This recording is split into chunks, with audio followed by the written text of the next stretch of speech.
الرحمن علم القرآن خلق الإنسان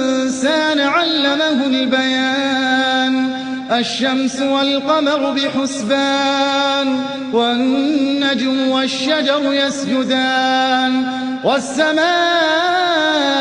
رفعها ووضع الميزان ألا تطغوا في الميزان وأقيموا الوزن بالقسط ولا تخسروا الميزان والأرض وضعها للأنام فيها فاكهة والنخل ذات الأكمام والحب ذو العصف والريحان فبأي آلاء ربكما تكذبان خلق الإنسان من صلصال كالفخار وخلق الجان من مارج من نار فبأي آلاء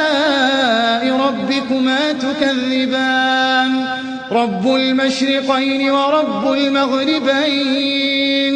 فبأي آلاء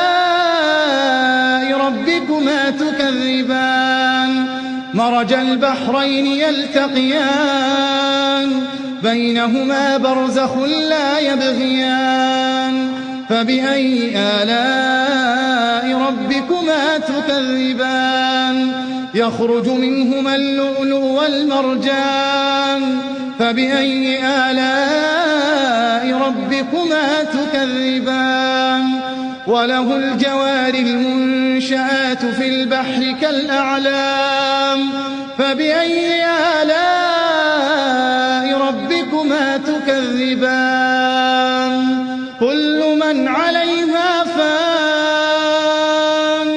ويبقى وجه ربك ذو الجلال والإكرام فبأي آلاء ربكما تكذبان يسأله من في السماوات والأرض كل يوم هو في شأن فبأي آلاء ربكما تكذبان سنفرغ لكم أيها الثقلان فبأي آلاء ربكما تكذبان يا معشر الجن والإنس إن استطعتم أن تنفذوا من أقطار السماوات والأرض فانفذوا لا تنفذون إلا بسلطان فبأي آلاء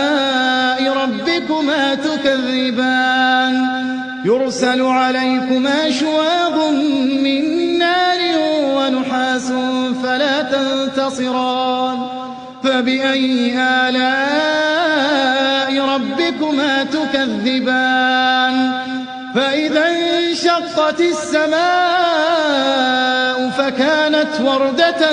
كالدهان فبأي آلاء ربكما تكذبان فيومئذ لا يسأل عن